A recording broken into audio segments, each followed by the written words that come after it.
Алла тағала сөзін жалғап айтады. Алла тағала ұлы өз туралы айтуды, бізге имандылықты нұсқауды жөн көрді.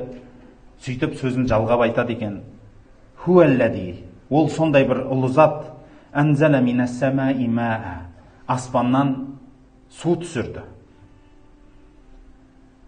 Аспаннан су түсірудің өзі үлкен дәреже ғой енді. Мысалы, қазіргі неде, қалай айтса болады, дүние танымда оқитын болсаңыз, жерден суды көтеруі, неше түрлі бу қылып, ол буды буландырып, сол күйі аспанға ап шығып кете бермей, аспанға барған сайын ауа райы қысылып, қысым қысылып, ауаның салқындығы қысылып, бу көрінетін бұлытқа айналуы қатып, оны жел қамыр сияқты илеп, жерден топырақтар менен неше түрлі нәрселер алып, әлгі буды илеп, бұлыт қылып, одан кейін желдің құдіретіменен ол бұлтты шашып жібермей, керек жерге шейін алып баруы, алып барғаннан кейін жел енді жанынан соқпай, астынан соғып, әлгі бұлтты астынан жоғары қарай көтеріп, ауаның қысымыменен, салқынменен оны қысылып, әлгі бұлт тура сығылған жаңағыдегі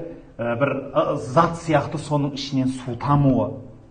Ол айдаладағы тамшы жан жаққа қарай бытырап жел болып жатыр ғой. Желменен жан жаққа ұшып кетпей, бәлки сол бұлыттар, тамшылар жерге әдемілеп түсуі. Сіз қарасаңыз, қара топырақтың үстіне бір су құйсаңыз, анық топырақ тас болып қатып қалады ғой. Жер өйтіп қатпайды, жаңбыр жауған сайын былжырап, әдемі жұмсап, ішіндегі бүкіл тіршіліктің дамуы. Әрбір тамшыны біздің ұстаздарымыз баяғыдан үйрететін. Bir періште ап түседі дейді. Ол үш нәрсе емес дейді. Әрбір тамшы өзінің таматын орны бар дейді. Қарасаңызшы, әр жерге тамасамайды. Әр тамшы өзінің орнына тамады. Есептелген жеріне тамады дейді. Ол қарапайым су емес, Құран-ы Каримде оны мубарак, берекелі су дейді. Жаңбырдың суының берекелігі сонша, ол шынымен біздің тілде айтқанда дистиллированный дейміз ғой.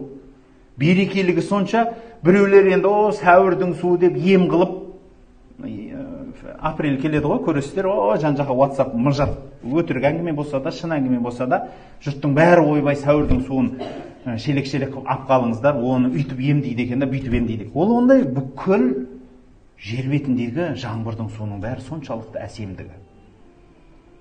Оның жерге тие салысымен сол жердегі тіршіліктің пайда болуы. Аспаннан Алла тағала су түсірді деген бір ауыз сөздің өзі өзінің құдіретін білдіреді. Өйткені білесіздер, Ибрахим пайғамбар Намруд деген патшаның алдына келіп, Алла тағаланы түсіндіріп атқан кезде айтады екен, ол сен мені түсіндіріп атсың ба, мен ғой Құдай дейді екен. Сөйтсе айтады дейді, Алла тағала жанды алады, жанды береді десе, мен де істей аламын, қоя тұр. Бір адамды алып келіп өлтіріңдер деп өлтіріп тастады. Екінші адамды өлімге қияйын деп тұр, жоқ, мен бұған өмір сыйладым деп, өмір сыйлап жібердім. Көрдің ба деп, мен біреуді өлтірем, қаласам, біреуге өмір сыйлаймын, қаласам деп. Сонда айтқан екен. Алла тағала күнді шығыстан шығар, батысқа батырады, енді сол батысқа батып кеткен күнді шығаршы деген екен. Құдіретің күшті болса. Құранда айтады ғой, фабухиталлади кафар, кәпір болған пенде аузы жабылды дейді осымен. Алланың құдіреті көп адамға көрінбейді, бірақ соны жаныңызда күнделікті нәрсені көрсету үшін Алла тағала бізге айтады. Алла тағала соншалықты ұлы зат дейді, аспаннан су түсірді. Ләкум минху, сол судан сіздерге шарабын, ішетін нәрсе бар дейді. وَمِنْهُ شَجَرٌ فِيهِ تُسِيمُونَ, одан өсімдіктер шығады, малдарыңды бағу үшін дейді. Аспаннан жаңбыр түссе болды ғой, жер көгере бастайды, жан жануарға шайтамақ. يُنْبِتُ لَكُمْ بِهِ الزَّرْعَ, сол суменен сіздерге егіс ектіреді. وَالزَّيْتُونَ وَالنَّخِيلَ وَالْأَعْنَابَ وَمِنْ كُلِّ الثَّمَرَاتِ, үш түрлі затты айтып кетті Алла тағала қызық қылып. Зәйтүнді, уән-нахил, құрманы, уәл-аънаб, жүзімді. Осы үш затты да сол судан шығарады. Мин кулли самарат, және барлық жемістерден де осылай шығарады деді. Инна фи залика лааятан лиқауми ятафаккарун. Бұның барлығы пікір қылатын адамдар үшін белгілер деді. Байқайсаңыз, Алла тағала аспаннан су түсіреді.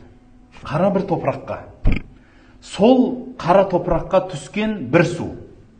Қара топырақта бір топырақ. Бірақ шыққан өсімдіктердің түрі көп. Біреуі қызыл болады. Біреуі басқа болады. Мысалы қана зәйтүн. Зәйтүн жасыл болады. Ал нахил, құрма, ол қызғыш қоңыр болады. Уәл аънаб, жүзім болса сан түрлі болады. Барлығының түсі болады. Біреуі құрғақ болады. Біреуі сулы болады. Біреуі қышқыл болады. Біреуінің иісі біреуіне ұқсамайды. Біреуінің дәмі біреуіне ұқсамайды, бірақ бір топырақтан, бір судан. Түбі біреу. Бірақ сан түрлі жеміс жидектер шығарады. Алланың құдіретіне белгілер емес па ойланған адамға?